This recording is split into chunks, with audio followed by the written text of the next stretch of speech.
masa persidangan 3 tahun 2020 dalam agenda pemanggilan umum fraksi-fraksi DPD Kota Palembang.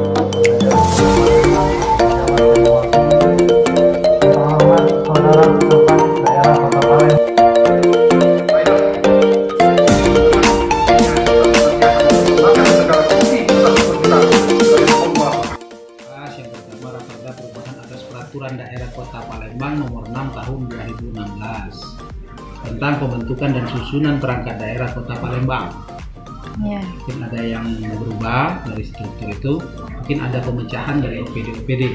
Ini akan kami bahas, akan kami teliti di insya Allah akan dibentuk pansus. Nanti tanggal 21 September akan ada jawaban wali kota dan pengumuman nama-nama yang duduk di pansus untuk membahas perda ini. Kemudian ada raperda tentang cagar budaya, kemudian ada raperda tentang perusahaan umum daerah Pasar Palembang Jaya. Kenapa itu untuk apa namanya itu yang perda PD Pasar Palembang Jaya itu kenapa Pak alasannya mungkin diganti menjadi perusahaan umum daerah ya? Ya, menjadi perda perusahaan umum daerah Palembang Jaya. Mungkin lebih luas. Artiannya ini juga akan kami lihat memang sudah masuk ke bab perda, lebih spesifiknya lagi apa yang disampaikan oleh pemerintah kota dalam hal ini perusahaan umum Palembang Jaya